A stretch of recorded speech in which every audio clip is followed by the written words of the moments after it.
যে টপিকটি নিয়ে আজকের এই মুনা কনভেনশন 23rd লাস্ট সেশনে আমি আলোকপাত করতে চাই সেটি হচ্ছে the concept of risk in Islam. Risk নিয়ে আমাদের অনেকের কিছু মিসকনসেপশন আছে।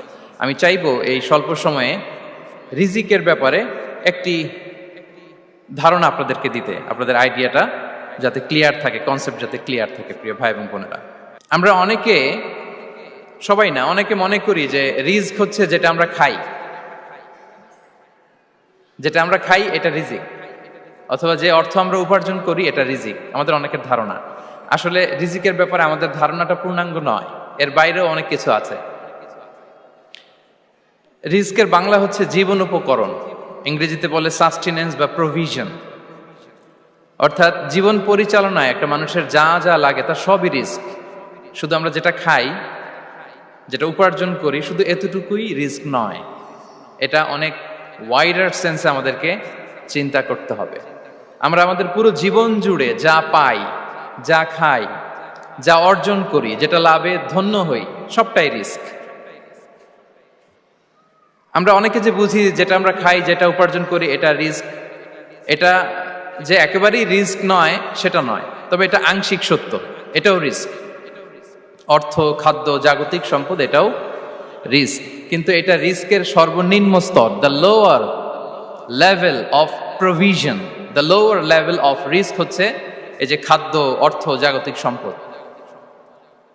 রিজিকের সর্বনিম্ন স্তর হচ্ছে এটা। আর রিজিকের সর্বোচ্চ স্তর হচ্ছে ফিটনেস। সুবহানাল্লাহ বিহামদি।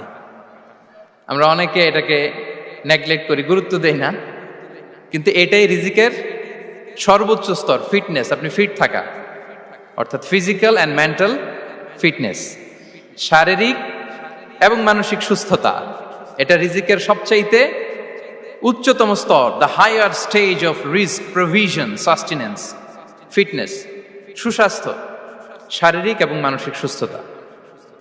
কারণ আমাদের স্বাস্থ্য যদি ভালো না থাকে, ফিজিক্যালি মেন্টালি যদি আমরা ফিট না হই, পৃথিবীর সব নেয়ামত আমার পায়ের সামনে হাজির করলেও আমি কিছুই উপভোগ করতে পারবো না।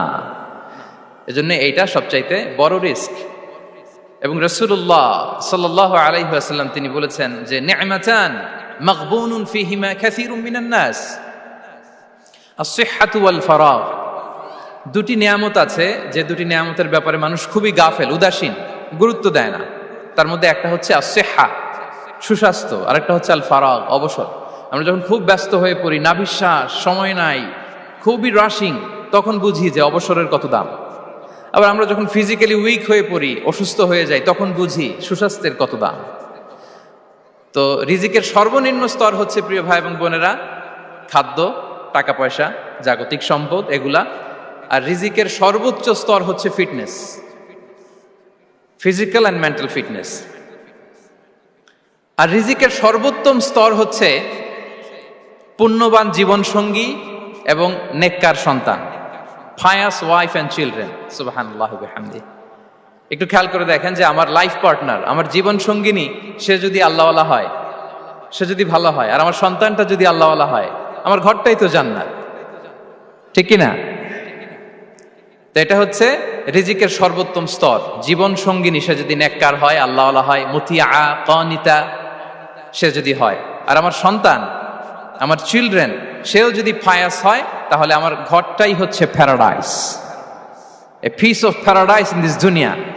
সুবহানাল্লাহ।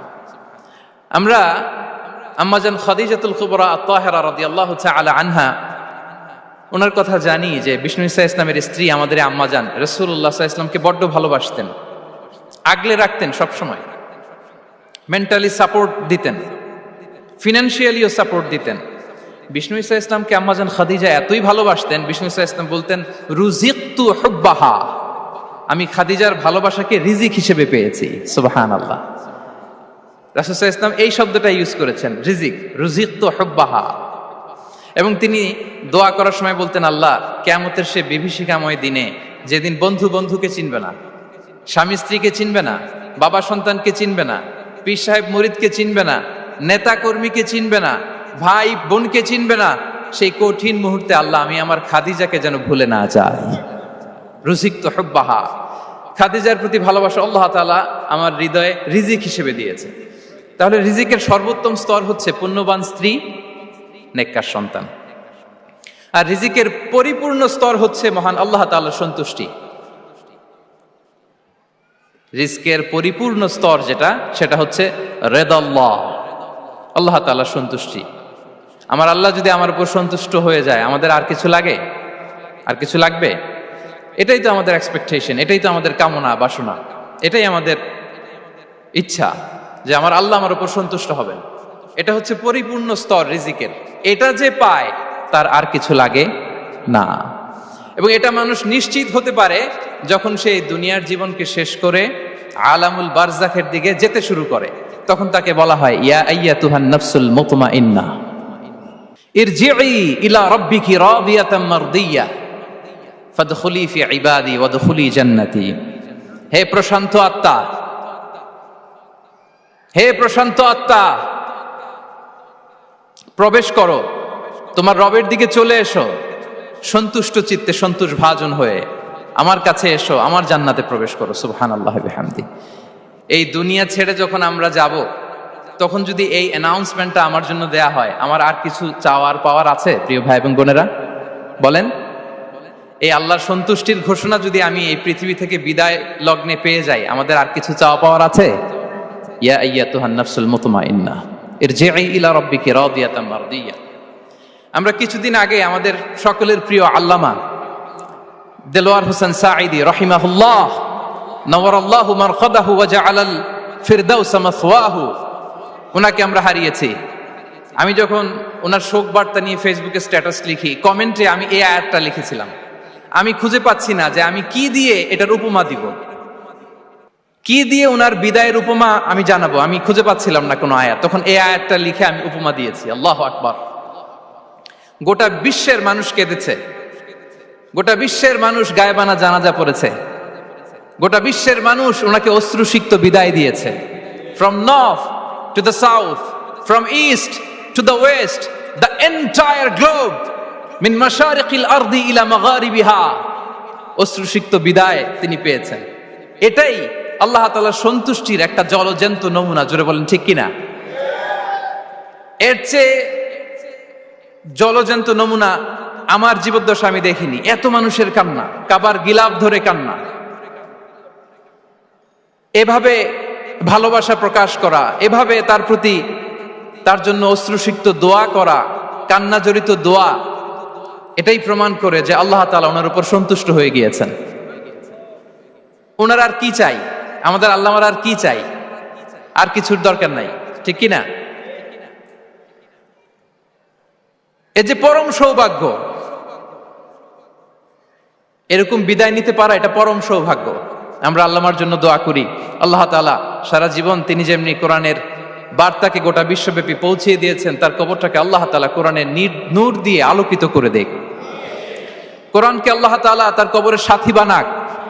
কোরআনকে আল্লাহ তাআলা তার কিয়ামতের দিন, in the day of judgement, তার পক্ষে শাহাদাতকারী হিসেবে কবুল করুন।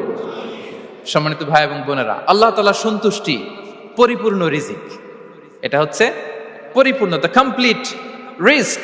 তাহলে আমরা যেটা ভাবি অর্থ, আমরা যেটা ভাবি সম্পদ, এটা রিজিকের সর্বনিম্ন স্তর। সর্বোচ্চ স্তর হচ্ছে fitness, physical and mental fitness. সর্বোত্তম স্তর হচ্ছে পুণ্যবান স্ত্রী, নেককার সন্তান। আর পরিপূর্ণ স্তর হচ্ছে আল্লাহ তাআলার সন্তুষ্টি। হাদিসে সবরকে বলা হয়েছে সবচেয়ে প্রশস্ত স্তর। as-sabr, পেশেন্স, ধৈর্য। রাসূলুল্লাহ সাল্লাল্লাহু আলাইহি ওয়াসাল্লাম বলেছেন, মা রুজিকা আবদুন খায়রান লাহু ওয়ালা আওসা মিনাস সাবর।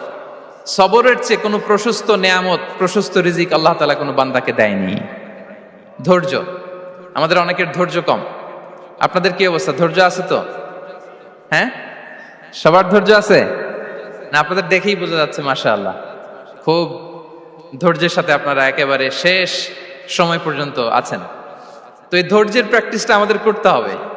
আমরা যেন অস্থির না হয়ে যাই, আমরা যেন আতঙ্কিত না হই, আমরা যেন প্রশান্ত থাকি, আমরা যেন ধৈর্যের প্র্যাকটিস করি। বিশেষ করে আমাদের সন্তানদের এটা শেখাতে হবে। কারণ ধৈর্য এটা এমন একটা গাছ, যে গাছের সারা গায়ে কাটা কিন্তু এর ফলটা বড় মিষ্টি। ধৈর্য এমন একটা গাছ, যে গাছের সারা গায়ে কাটা কিন্তু এর ফলটা বড় সুস্বাদু। তো সেই টেস্টি ফ্রুট যদি আপনি ট্রাই করতে চান, আপনাকে ধৈর্য ধারণ করতে হবে।